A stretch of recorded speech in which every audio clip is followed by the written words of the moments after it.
Good morning student. मैं नारायण तिवारी हाजिर हूँ लेके आज आपका कक्षा 12वीं सीबीएसई बोर्ड आरोह चैप्टर 5 गजानन माधव मुक्ति बोध द्वारा रचित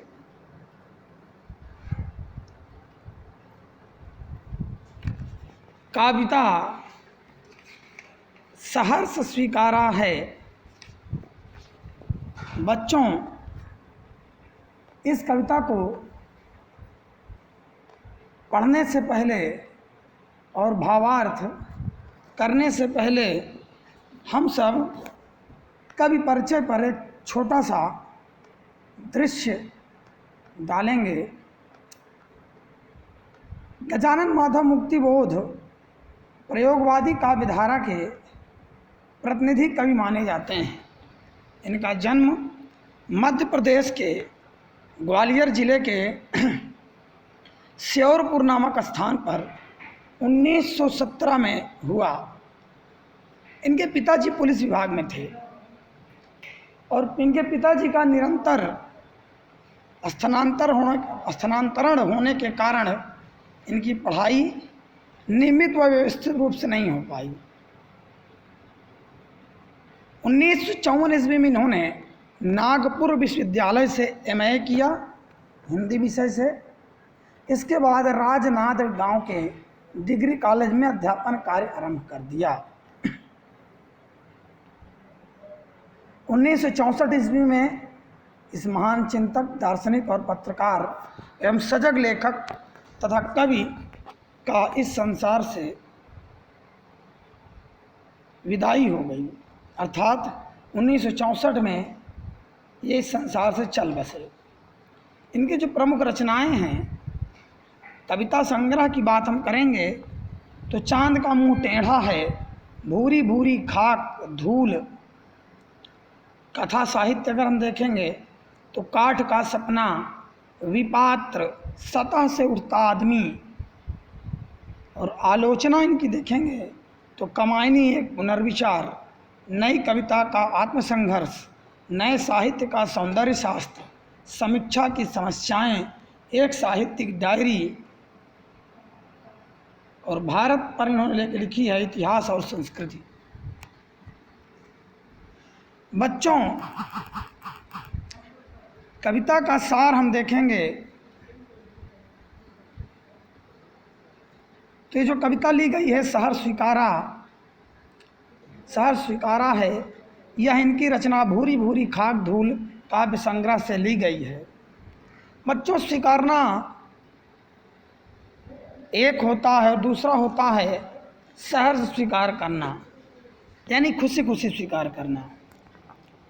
इस कविता में जीवन के सब सुख दुख, संघर्ष, अवसाद, उठा पटक को सम्यक भाव से अंगीकार करने की प्रेरणा कवि देते हैं। कवि को जहाँ से यह प्रेरणा मिली, प्रेरणा के उस उच्च तक भी हमको ले जाती है। इस विशिष्ट व्यक्ति या सत्ता किसी सहजता के चलते उसे स्वीकार किया गया था। कुछ इस तरह स्वीकार किया गया था कि आज तक सामने नहीं भी है तो आसपास उसके होने का एहसास है। इस कविता का प्रमुख सारांश यह है कि कवि कहते हैं कि मेरे जीवन में जो कुछ भी है वह मुझे सहर्ष स्वीकार है। मुझे जो कुछ भी मिला है वह तुम्हारा दिया हुआ है तथा तुम्हें प्यारा है। मेरी गर्वीली गरीबी, विचार वैभव, गंभीर अनुभव, दृढ़ता, भावनाएं आदि सब पर तुम्हारा प्रभाव है। कवि कहते हैं कि मैं तुम्हारे प्रभाव से दूर जाना चाहता हूँ क्योंकि भीतर से मैं दुर्बल पड़ने लगा हूँ। तुम ही मुझे दंड दो ताकि मैं दक्षिण ध्रुव की अंधकारमयी अमावस्या की रात्रि के अंधेरों में लुप्त हो जाऊँ। किंतु उसे यहाँ प्रीतम का सहारा है। बच्चों, पहला पैराग्राफ है। हम पैराग्राफ वाइज आपको भावार्थ स्पष्ट कराएंगे। आपका जो पहला पैराग्राफ है उसको हम पढ़ेंगे, पढ़ने के बाद उसका भावार्थ स्पष्ट करेंगे। जिंदगी में जो कुछ है, जो भी है, सहर्ष स्वीकारा है, इसलिए कि जो कुछ भी मेरा है वह तुम्हें प्यारा है। गर्बीली गरीबी यह, ये गंभीर अनुभव सब, गर्बीली गरीबी यह, ये गंभीर अनुभव सब, यह विचार वैभव सब, दृढ़ता यह भीतर की सरिता यह अभिनव सब, मौलिक है, मौलिक है। इसलिए कि पल पल में जो कुछ भी जागृत है, अपलक है, संवेदन तुम्हारा है। बच्चों, इसका भावार्थ देखेंगे। कवि कहते हैं कि मेरी जिंदगी में जो कुछ भी है, मेरी जिंदगी में जो कुछ भी है, जैसा भी है, उसे मैं खुशी खुशी स्वीकार करता हूँ। इसलिए मेरा जो कुछ भी है, इसलिए मेरा जो कुछ भी है, हे प्रिय, वह तुम्हें अच्छा लगता है या वह तुम्हें प्यारा है। मेरी स्वाभिमान युक्त गरीबी, मेरी स्वाभिमान युक्त गरीबी, जीवन के गंभीर अनुभव, विचारों का वैभव, विचारों का वैभव, व्यक्तित्व की दृढ़ता, मन में बहती भावनाओं की नदी, ये सब मौलिक हैं तथा नए हैं। ये सब मौलिक हैं तथा नए हैं। इनकी मौलिकता का कारण यह है, इनकी मौलिकता का कारण यह है, मेरे जीवन में हर क्षण जो कुछ घटता है, मेरे जीवन में जो हर क्षण कुछ घटता है, जो कुछ जागृत है, जो कुछ जागृत है, जो कुछ उपलब्धि है, वह सब तुम्हारी प्रेरणा से ही हुआ है। कवि कहते हैं कि मेरी ज़िंदगी में जो कुछ भी है उसे मैं सहर्ष स्वीकार करता हूँ, इसलिए जो कुछ भी मेरा है, हे प्रिय, वह तुम्हें प्यारा है। मेरी स्वाभिमान युक्त गरीबी, मेरे जीवन के गंभीर अनुभव, मेरे विचारों का धन या वैभव, मेरे व्यक्तित्व की दृढ़ता, मन में बहती ही भावनाओं की नदी, ये सब मौलिक हैं तथा नए हैं। ये सब मौलिक हैं तथा नए हैं। और हे प्रिया, इन मौलिकता का कारण यह है कि मेरे जीवन के प्रत्येक क्षण में जो कुछ भी घटता है, मेरे जीवन के प्रत्येक क्षण में जो कुछ भी घटता है, या जो कुछ जागृत है, या मेरी जो कुछ भी उपलब्धि है, वह सब तुम्हारी ही प्रेरणा का कारण है या तुम्हारी ही प्रेरणा से हुआ है। बच्चों, ये पहला पैराग्राफ है, इसका भावार्थ हमने बता दिया। इसमें कुछ विशिष्ट बातें आपको हम बता दें। पहला तो ये है कि कवि अपनी हर उपलब्धि का श्रेय अपनी प्रिया को देता है। दूसरा, कविता संबोधन शैली में लिखी गई है। तीसरा, मौलिक है कि आवृत्ति प्रभावी बन जाती है। चौथा है, विचार वैभव, भीतर की सरिता, रूपक तथा पल पल में पुनरुक्त प्रकाश अलंकार है। सहर स्वीकारा, गर्बीली गरीबी, विचार वैभव में अनुप्रास अलंकार है। कविता में खड़ी बोली है और कविता की रचना मुक्त छंद में की गई है। बच्चों, हम दूसरे पैराग्राफ की ओर बढ़ेंगे। बच्चों, दूसरा पैराग्राफ हम पढ़ेंगे। जाने क्या रिश्ता है, जाने क्या नाता है, जितना भी उड़ेलता हूँ भर भर फिर आता है। दिल में क्या झरना है, मीठे पानी का सोता है। भीतर वह ऊपर तुम, भीतर वह ऊपर तुम, मुस्काता चांद ज्यों धरती पर रात भर। मुस्काता चांद ज्यों धरती पर रात भर, मुझ पर त्यों तुम्हारा ही खिलता हुआ चेहरा है। जाने क्या रिश्ता है, जाने क्या नाता है, जितना भी उड़ेलता हूँ भर भर फिर आता है। दिल में क्या झरना है, नीचे पानी का सोता है। भीतर वह ऊपर तुम, भीतर वह, ऊपर तुम, मुस्काता चांद ज्यों धरती पर रात भर, मुझ पर त्यों तुम्हारा ही खिलता वह चेहरा है। कवि अपने प्रीतमा, अपने प्रेमिका के लिए बताते हैं या कहते हैं,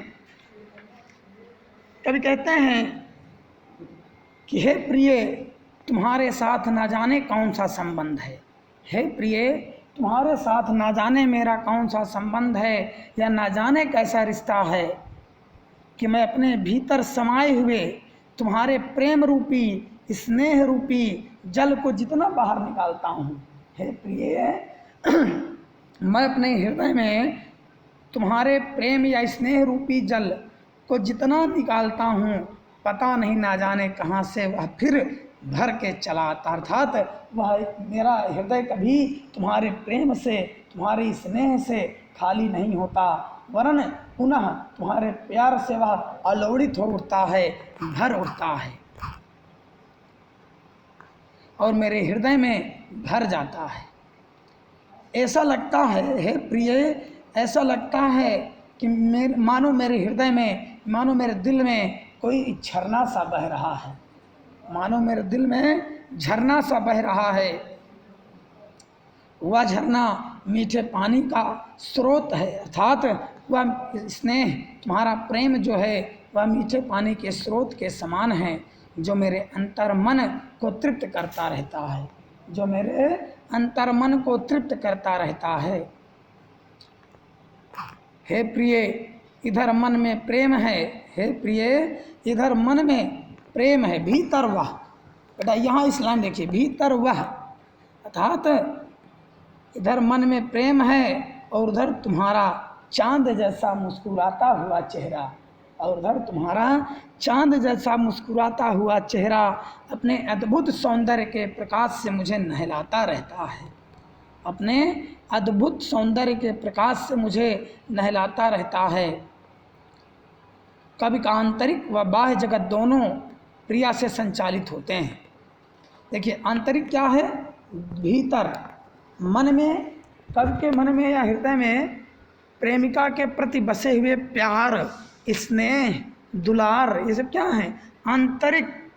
और प्रेमिका के सौंदर्य, अद्भुत सौंदर्य के प्रकाश से कवि का चमकता हुआ चेहरा जो है वह क्या है, बाहरी जगत से प्रिया के द्वारा या प्रेमिका के द्वारा संचालित हो रहा है। छात्रों, इसकी विशेषता यह है कि पहला जो है, कवि प्रिया के स्नेह से पूर्णतः आच्छादित है, अर्थात कवि के हृदय में अपने प्रिय का, अपने प्रेमिका का प्रेम व्याप्त है पूर्ण रूप से। कवि के हृदय जो है पूर्ण रूप से प्रेमिका के प्यार में डूब चुका है, घिर चुका है। दिल में क्या झरना है, इस पंक्ति में प्रश्न अलंकार है, भर भर में पुनरुक्ति प्रकाश अलंकार है। जितना उड़ेलता हूँ भर भर फिर आता है, अर्थात उड़ेलना मतलब खाली होना, लेकिन खाली होने की जगह पे भर जाता है, इसलिए यहाँ पर विरोधाभास अलंकार है। मीठे पानी का स्रोता है मैं, रूपक अलंकार। प्रिय के मुख की चांद के समान समानता के कारण उपमा अलंकार है। कविता मुक्तक छंद में लिखी गई है। बच्चों, अब हम आपको तीसरा पैराग्राफ पढ़कर बताएंगे। सचमुच मुझे दंड दो कि भूलूं मैं, भूलूं मैं, सचमुच मुझे दंड दो कि भूलूं मैं तुम्हें भूल जाने की। दक्षिण ध्रुवी अंधकार अमावस्या, दक्षिण ध्रुवी अंधकार अमावस्या, शरीर पर चेहरे पर अंतर में पालूं मैं, झेलूं मैं उसी में नहालूं मैं, झेलूं मैं उसी में नहालूं मैं, इसलिए कि तुमसे ही परिवेष्टित आच्छादित रहने का रमणीय उजेला अब सहा नहीं जाता है, नहीं सहा जाता है।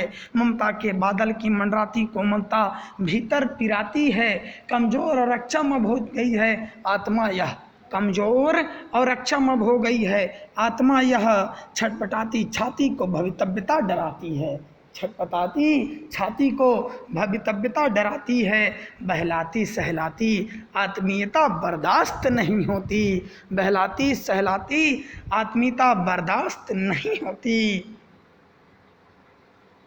रहने का रमणीय उजलाभ सहा नहीं जाता, नहीं सहा जाता। बच्चों,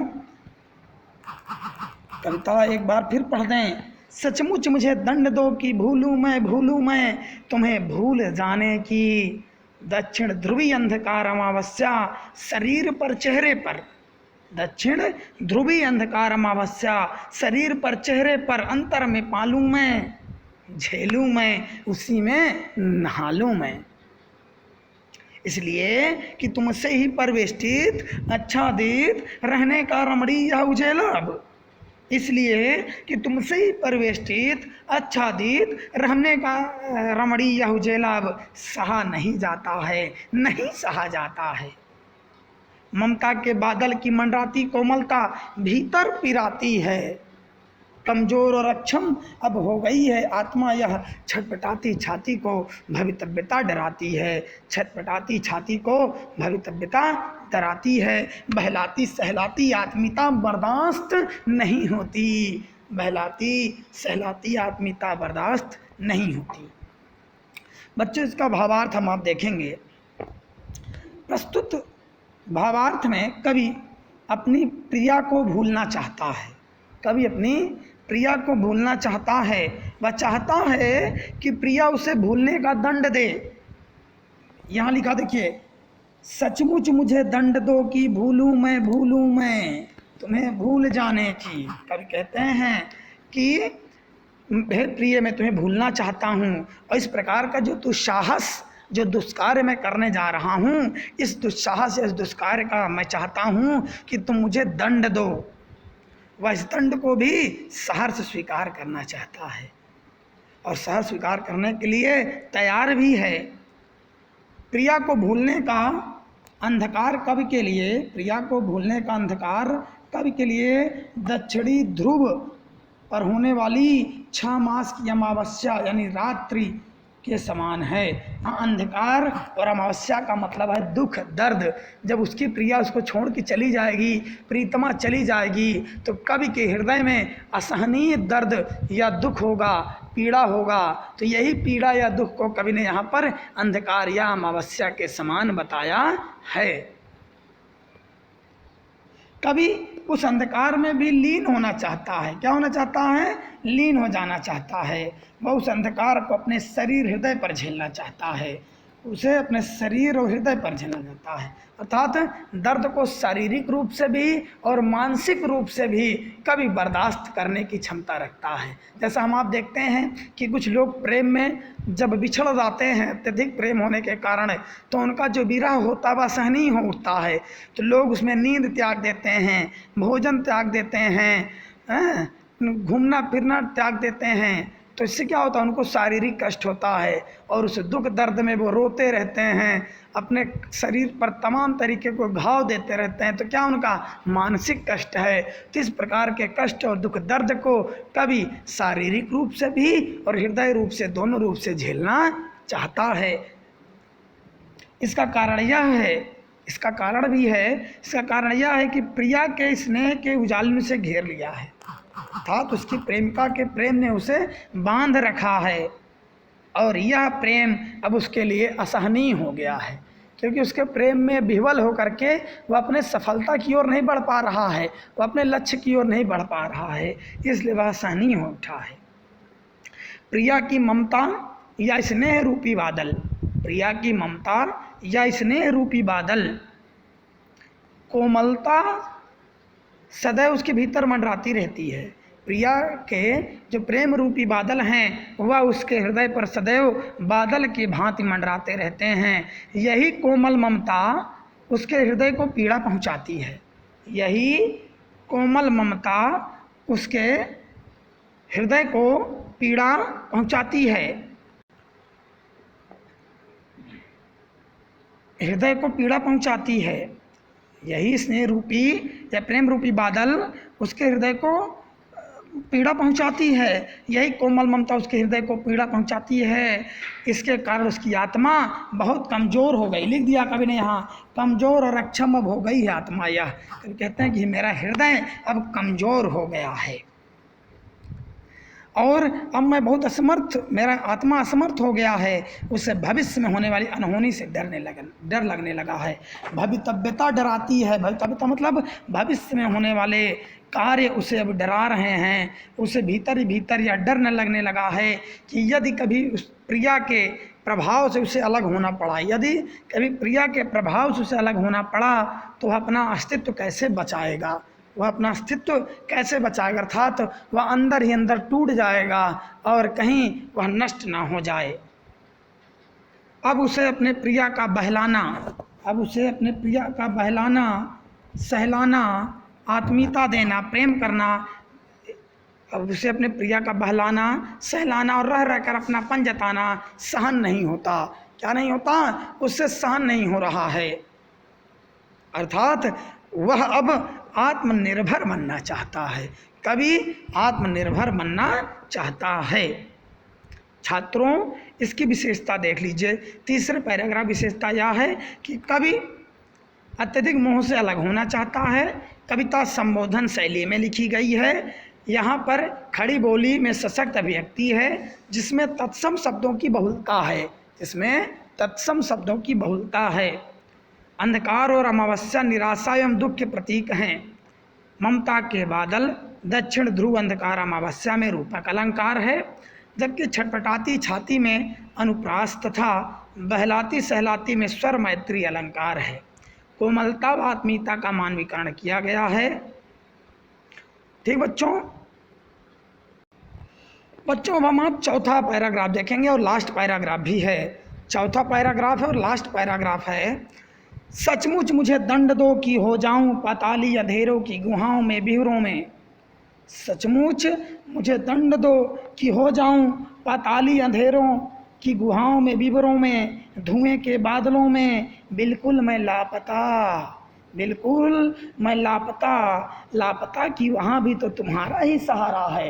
लापता कि वहाँ, क्योंकि वहाँ भी तुम्हारा ही सहारा है। इसलिए कि जो कुछ भी मेरा है, इसलिए कि जो कुछ भी मेरा है या मेरा जो होता सा लगता है या होता सा संभव है, सभी वह तुम्हारे ही कारण के कार्यों का घेरा है। सभी वहाँ तुम्हारे ही कारण के कार्यों का घेरा है। कार्यों का वैभव, कार्यों का वैभव है। अब तक तो जिंदगी में जो कुछ था, अब तक तो जिंदगी में जो कुछ था, जो कुछ है, अब तक तो जिंदगी में जो कुछ था, जो कुछ है, सहर्ष स्वीकारा है। इसलिए कि जो कुछ भी मेरा है वह तुम्हें प्यारा है। इसलिए कि जो कुछ मेरा है वह तुम्हें प्यारा है। बच्चों, इस पैराग्राफ को ध्यान से देखेंगे क्योंकि यह कविता का निष्कर्ष भी निकालता है। कविता को अपने चरम सीमा पर पहुंचाने वाली पंक्तियां इस पैराग्राफ में हैं। कवि कहते हैं, सचमुच मुझे दंड दो कि हो जाऊं पाताली अंधेरों की गुहाओं में विवरों में, धुएं के बादलों में बिल्कुल मैं लापता। कवि ये कहते हैं कि हे प्रियतमे, हे प्रियतमे, हे प्रिय, मैं तुम्हारे स्नेह से दूर होना चाहता हूँ और इस दुस्साहस, इस दुष्कार्य के लिए मैं दंड की याचना करता हूँ, मैं दंड की याचना करता हूँ।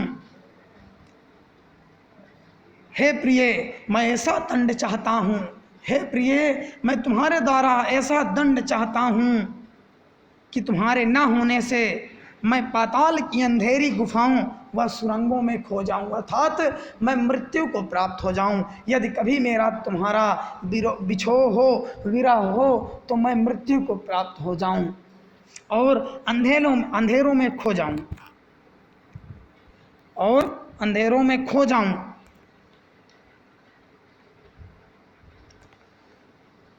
ऐसी जगहों पर स्वयं का अस्तित्व भी, ऐसी जगहों पर स्वयं का अस्तित्व भी अनुभव नहीं होता, या फिर धुएं के बादलों के समान गहन अंधकार में लापता हो जाऊं। हे प्रिय, हे प्रियतमे, तुम्हारे न होने से जो बना हो ऐसे किसी भी स्थान पर मैं रहना उचित नहीं मानूंगा। है, लेकिन हे प्रिय, मेरी व्यवस्था है कि मैं ऐसी जगह पर जाना चाहता हूँ, लेकिन अगर यदि मैं ऐसे स्थान पर रहूँगा भी तो वहाँ भी तुम्हारा ही सहारा होगा, अर्थात मैं तुम्हारे ही सहारे के द्वारा वहाँ रह पाऊँगा। कवि कहते हैं कि उनके जीवन में जो कुछ भी है, उनके जीवन में, यहाँ लिखा है कवि ने, देखिए, इसलिए कि जो कुछ भी मेरा है या मेरा जो होता सा लगता है, होता सा संभव है, कवि कहते हैं इसलिए मेरे जीवन में जो कुछ भी है या जो कुछ भी अपना सा लगता है, हे प्रीतमे, वह सब तुम्हारे ही कारण हैं। उसकी सत्ता, उसकी स्थितियाँ, भविष्य में उन्नति या अवनति, जितनी भी संभावनाएं हैं, हे प्रियतमे, उन सब में तुम्हारा ही कारण सम्मिलित होगा, तुम्हारे ही कारणों से वह सब संपूर्ण हो सकेगा। कवि का हर्ष, फिर कहते हैं कि मेरा हर्ष, विषाद, उन्नति, अवनति सदा उससे ही संबंधित हैं, सदा अपने प्रीतमा से ही संबंधित हैं। कवि ने अपने हर सुख दुख, सफलता असफलता को प्रसन्नता पूर्वक इसलिए स्वीकार किया है क्योंकि प्रीतमा ने, उनकी प्रीतमा ने इन सबको अपना माना है। और कवि का यह मानना है कि मेरी प्रीतमा ने जिसको अपना मान लिया उससे मैं सहर्ष स्वीकार करूँगा, वह मुझे स्वीकार्य होगा।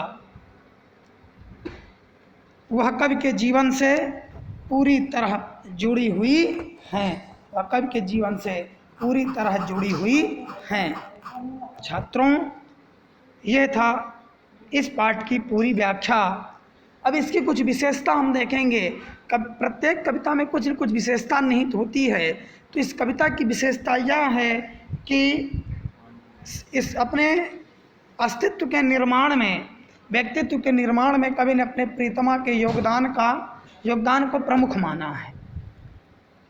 यहाँ पाताली अंधेरे, धुएं के बादल आदि उपमान में विस्मृत के लिए प्रयुक्त हुए हैं, विस्मृत के लिए प्रयुक्त हुए हैं।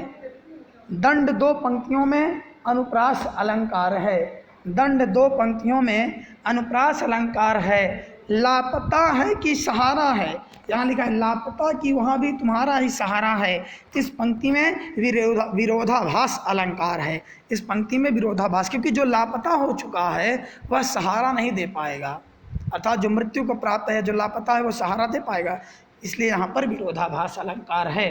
काव्यांश में खड़ी बोली भाषा का प्रयोग है और कविता मुक्तक छंद में लिखी गई है। छात्रों, मैंने पूरा प्रयास किया है कि यह कविता का व्याख्या या भावार्थ आपको पूरी तरीके से समझ में आए। फिर भी कुछ मानवगत विशेषताएं होने के कारण मुझसे भी कुछ त्रुटियां हो सकती हैं, इसलिए इस कविता में जो कुछ भी त्रुटियां हों, उन त्रुटियों को आप कमेंट बॉक्स में आकर के मुझसे अवगत करा सकते हैं। यदि आपके पास कोई सुझाव हो तो सुझाव को भी आप प्रेषित कर सकते हैं। आपका सुझाव हमारे लिए आदरणीय है। हम आपके सुझाव का इंतज़ार करेंगे। धन्यवाद।